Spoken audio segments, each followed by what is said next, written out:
उपस्थित हैं exam tour channel पर और आपसे बता दें जो भी स्टेट अभ्यर्थी हैं उनका शुरू से ही डिमांड था, क्योंकि कोई अभ्यर्थी साइंस डालते थे उनका हिंदी आ जाता था या कोई हिंदी डालते थे उनका इंग्लिश आ जाता था। सबसे बड़ा समस्या होता था सब्जेक्ट कॉम्बिनेशन को लेकर। और उसके बाद जिस तरीका से स्टेट में कोई भी आप फॉर्म देखिएगा, वो बिहार हो चाहे कहीं भी हो, जिस दिन नोटिफिकेशन आता है उससे 15 दिन 16 दिन समय दिया जाता है कि आप डॉक्यूमेंट्स तैयार कर ले। लेकिन स्टेट का जिस दिन फॉर्म आया 9 तारीख को, उसी शाम से आपको भरने का भी डेट दे दिया गया। और आप देखे होइएगा लास्ट दिन 4 तारीख से एग्जाम शुरू हुआ, उससे एक दिन पहले तक जिस तरीका से हाई कोर्ट के द्वारा निर्देश किया गया कि आप एज में छूट दें, तो उसके लिए भी दिया गया। और एक समय उन सारे मुद्दा पर हम चर्चा करेंगे। मेरे साथ अवधेश मिश्रा सर हैं। चूंकि अभी एक को स्टेट अभ्यर्थियों के द्वारा एक रीट दायर कराया गया है, उस पर हम लोग चर्चा करेंगे किन किन मांगों को लेकर क्या डिमांड है अभ्यर्थियों का। अवधेश मिश्रा सर मेरे साथ हैं, पटना हाई कोर्ट के जाने माने अधिवक्ता है। सर आपका स्वागत है एग्जाम टूर में। धन्यवाद। सर जो अभ्यर्थी है, चूंकि ये एक ऐसा एग्जाम है स्टेट का, चूंकि पात्रता परीक्षा है, यदि अभ्यर्थी पात्रता परीक्षा पास करते हैं तो भविष्य में सरकार के द्वारा जब वैकेंसी निकाली जाएगी या बीपीएससी ले या कोई भी आयोग ले तो उसमें ये वैलिड होते हैं। लेकिन जब इनको पात्रता परीक्षा नहीं दिया जाएगा तो सर बहुत बड़ा समस्या है। सबसे बड़ा समस्या ये हो रहा था सर सब्जेक्ट कॉम्बिनेशन को लेकर, क्या ये भी विद्यार्थी इसमें इंक्लूड है? बिल्कुल बिल्कुल, सब्जेक्ट कॉम्बिनेशन का ही मेन प्रॉब्लम है। मेन प्रॉब्लम वही है। हाँ, मेन प्रॉब्लम वो है कि सब्जेक्ट आपने कुछ दिया है और वहाँ एरर हो गया, उसके बदले दूसरा सब्जेक्ट अंकित हो गया, इसके चलते वो एग्जामिनेशन देने से वंचित हो गए। नंबर 1। नंबर 2 कि उनको कोई भी एडिक्वेट अपॉर्चुनिटी अवसर नहीं मिला जिसके चलते एरर का सुधार हो सके। और सुप्रीम कोर्ट का वर्डिक्ट है कि वो एडवर्टीजमेंट के पब्लिश होने के बाद 45 दिन का जो मौका मिलना चाहिए वो मौका भी इन विद्यार्थियों को नहीं दिया गया है। और जहां तक सुधार का मौका का सवाल है, वो 1 दिन 2 दिन दिया गया, उसमें भी बीपीएससी ये टीचर का एग्जामिनेशन ले लिया, जिसके चलते इन लोगों को क्या सुधार नहीं हुआ। जो भी डॉक्यूमेंट्स में गड़बड़ी थी उसके सुधार नहीं हो सका और उसके चलते लाखों विद्यार्थी वंचित हो गए। इसीलिए इसी बात के लिए इसी से एग्रीव्ड होके इन लोगों ने, विद्यार्थी लोगों ने, स्टेट वाले ये रीट याचिका के लिए आज जुटे थे। सारे लोग आके तैयार करके ये फाइल करने के। सर इसमें लगभग कितना विद्यार्थी फाइल किए हैं? सब लोग होगा, संख्या होगा कुछ? नहीं, संख्या बहुत ज्यादा तो अभी नहीं है, लेकिन लगता है कि 20 से 22 करीब हैं विद्यार्थी। जो उन लोगों का केवल मुख्य मांग यही था कि सब्जेक्ट कॉम्बिनेशन सही कराए। सब्जेक्ट कॉम्बिनेशन और डॉक्यूमेंट्स में जो एरर हुआ है, वही वेबसाइट के चलते या बोर्ड के अथॉरिटीज के चलते उस एरर को रिमूव करने का उन लोगों को मौका नहीं दिया गया, इसलिए सब्जेक्ट में सुधार नहीं हो सका। इसके चलते वो वंचित हो गए। सर एक बात बताइए, जिस तरीका से अभ्यर्थी सर आपके पास आए, क्या ये जो रीट फाइल किया गया है इसका मैक्सिमम सर कितना दिन में सुनवाई हो सकता है? इस सुनवाई का तो अब मैं इसके बारे में कुछ नहीं कर सकता हूँ, लेकिन हमारा प्रयास होगा कि जैसे ही रीट याचिका दायर उसका नंबर मिल जाएगा, रजिस्ट्रेशन नंबर मिलेगा, उसके बाद मैं कोर्ट में मेंशन करूंगा कि अर्ली डेट फिक्स हो जाए। जैसे डेट फिक्स होगा उसके बाद बस।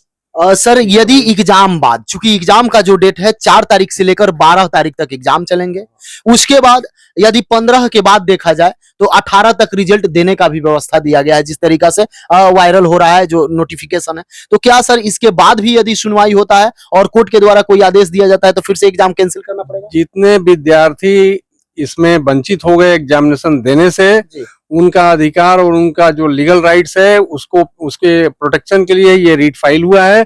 और ये डिपेंड करता है उच्च न्यायालय हाई कोर्ट पर कि हाई कोर्ट किस तरह से इसमें ऑर्डर पास करती है। जो ऑर्डर पास किया जाएगा उसके हिसाब से उनका फलाफल रिजल्ट जो है वो मिलेगा।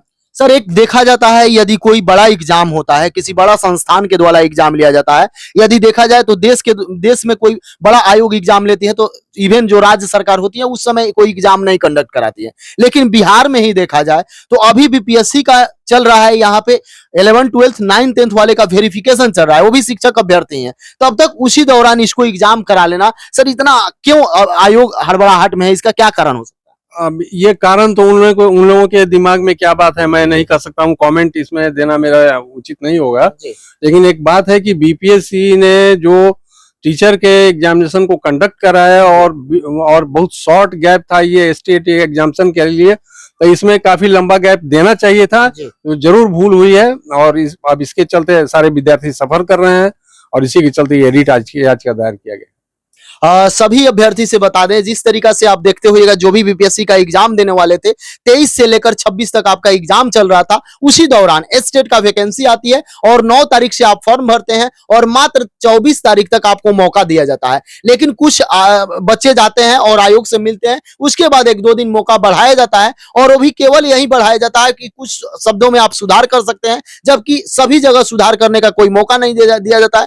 उसी को लेकर मेरे साथ अवधेश मिश्रा सर थे और आज जो रीट फाइल हुआ है उसी पर चर्चा होगा, क्योंकि जो विद्यार्थी है सब्जेक्ट कॉम्बिनेशन सबसे बड़ा समस्या है। यदि आप सब्जेक्ट कॉम्बिनेशन गलत कर दिए हैं, एग्जाम भी दे देते हैं और इवन क्वालिफाई भी कर जाते हैं, फिर भी आप शिक्षक नहीं बन पाएंगे। सर, जो अभ्यर्थी हैं, यदि देखा जाए, थोड़ा सा हम चर्चा करेंगे। एक होता है सेंट्रल टीटीजी, यानी कि सीटेट होता है, उसमें देखा जाता है सर की 6-6 माह पर 2 साल में 2 बार एग्जाम होता है और उसमें जो अभ्यर्थी बीएड में केवल नामांकन ले लेते हैं या डीएलएड में केवल नामांकन ले लेते हैं, उनको मौका दिया जाता है। लेकिन इसमें एस्टेट अभ्यर्थी दर की ठोकर खाते रहे। एस्टेट फॉर्म भरने के लिए केवल, वो यानी बोले कि हमको रिजल्ट दे दीजिए, केवल फॉर्म भरने के लिए कि हम बीएड लास्ट ईयर में है, हम डीएलएड लास्ट ईयर में है, सर हमको मौका दिया जाए। सर, क्या इसको भी इसमें शामिल किया गया है? हमारे पास विद्यार्थियों का रिपोर्ट के द्वारा रिपोर्ट किया गया है कि वे लोग अपने एरर और कॉम्बिनेशन इसके सुधार के लिए उन लोगों ने बहुत प्रयास किया है। उन लोगों ने हार्ड कॉपी रिप्रेजेंटेशन का दिया एग्जामिनेशन बोर्ड में, उसके बाद भी उस पर कोई कार्रवाई नहीं हुई है। इसी के चलते उन लोगों को मजबूरी में ये रीट फाइल दर्ज करना पड़ा हाईकोर्ट में। कितना उम्मीद है सर कि अभ्यर्थी को इस पर सफलता मिलेगी? नहीं, मुझे लगता है कि उनके साथ न्याय मिलेगा, उनको न्याय मिलना चाहिए और जितना एरर हुआ है और मौका जो नहीं दिया गया है बोर्ड के द्वारा, ये जरूर कहा जाए कि नाइंसाफी है। सर, अभ्यर्थी बहुत हतोत्साहित हैं, चूंकि इससे पहले जाएंगे तो 4 साल बाद, 10 साल बाद ये एग्जाम हुआ है। यदि देखा जाए सभी सब्जेक्ट का, ये फिर कब मौका मिलेगा अभ्यर्थी नहीं जानते हैं। उन अभ्यर्थियों को आप क्या संदेश दीजिएगा जो अभ्यर्थी हतोत्साहित है कि मेरा एग्जाम छूट गया या मेरा सब्जेक्ट कॉम्बिनेशन गड़बड़ा गया? आप क्या संदेश दीजिएगा? नहीं, उनके प्रोटेक्शन के लिए जितना प्रयास हो सका है हमने सारा ग्राउंड से रीट में हमने ले लिया है।